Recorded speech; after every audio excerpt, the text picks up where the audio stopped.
আসসালামু আলাইকুম। কেমন আছেন সবাই? আশা করছি সবাই আল্লাহর রহমতে অনেক ভালো আছেন। আজকে আপনাদের সাথে ছোট একটা ব্লগ শেয়ার করছি। আজকের ব্লগটা আমি সকাল থেকেই শুরু করছি।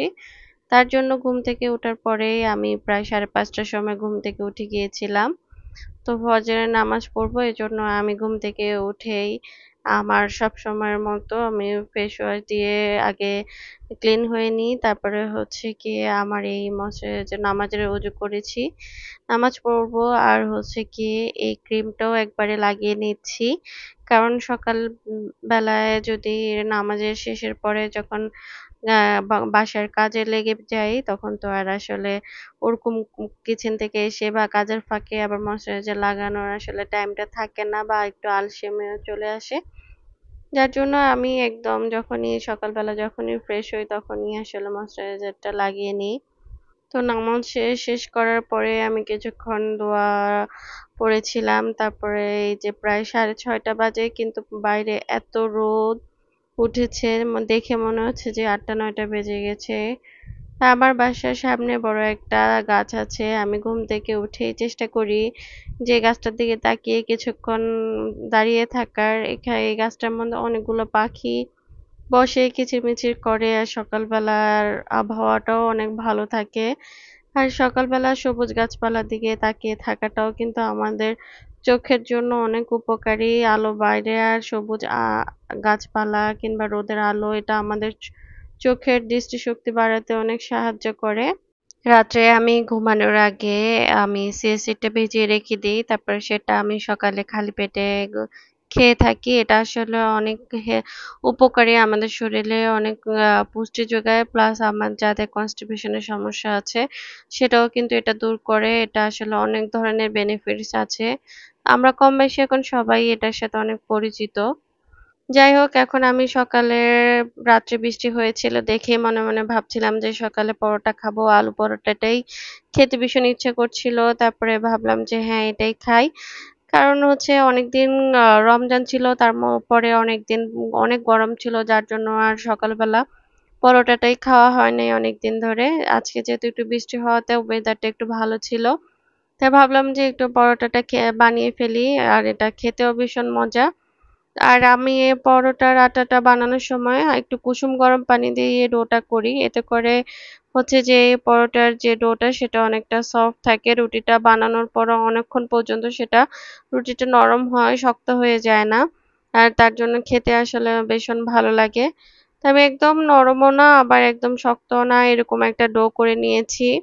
এখানে আপনাদেরকে আরেকটা টিপস বলে দিই। সেটা হচ্ছে আপনারা যদি আলু পরোটাটা বানান তাহলে আপনারা যে ম্যাগির যে ম্যাজিক মশলাটা পাওয়া যায় সেটা আপনারা যদি এখানে দেন তাহলে কিন্তু আপনাদের এটার টেস্টটা কিন্তু অনেক বেড়ে যায় আর খেতে কিন্তু অনেক মজা হয়। এখানে একটা এক্সট্রা ফ্লেভারও থাকে।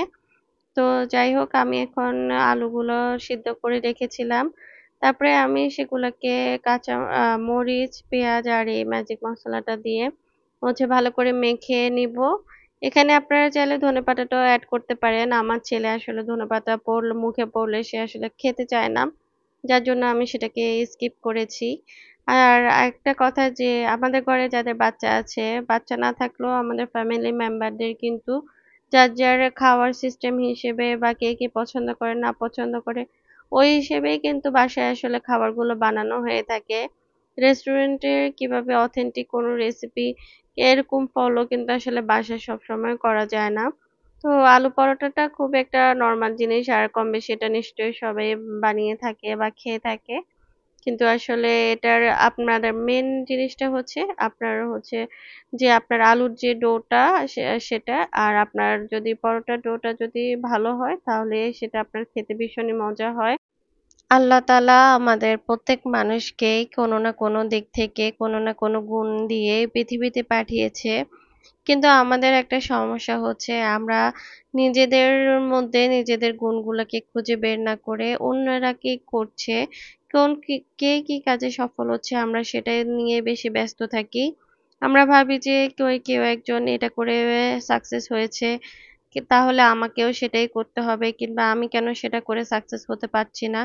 এই জিনিসটা নিয়ে আমাদের খুব বেশি মাথা ব্যথা থাকে। কিন্তু আমরা এটা চেষ্টা করি না খুঁজে বের করা যে আল্লাহ আমাদের মধ্যেও কোনো না কোনো গুণ দিয়ে আমাদেরকে পৃথিবীতে পাঠিয়েছেন। আর সেটা কি? সেটা আমরা খুঁজে বের করার চেষ্টা করি না। কিংবা আমাদের যখন কোনো বিপদ-আপদ হয় আমরা সেটাতেও ধৈর্য রাখার চেষ্টা করি না। তো আমি যেমন হচ্ছে গিয়ে হয়তো রান্নাবান্না করছি বা হচ্ছে আমার ইউটিউবিং এ আসছি। তো সেরকম অনেকেই আছে যে যারা আমার চেয়ে অনেক ভালো রান্না করতে পারে। কিন্তু দেখা যাচ্ছে কিন্তু তাদের হাতে হয়তো অত সময় থাকে না। যার জন্য হয়তো ভিডিও করে না। তো আজকাল অনেকেই কিন্তু যারা ঘরে থাকে তারা কিন্তু চেষ্টা করে যে বাসায় একবারেই বসে না থেকে YouTube এ কিছু করা কিংবা ছোটখাটো বাসায় বসে অনলাইনে কোনো বিজনেস করা। আবার অনেকেই আছে কিন্তু দেখা যাচ্ছে যে অফিসিয়াল ভাবে কোনো জব করে সেটাতে সে খুব ভালো পারফরম্যান্স দেয়।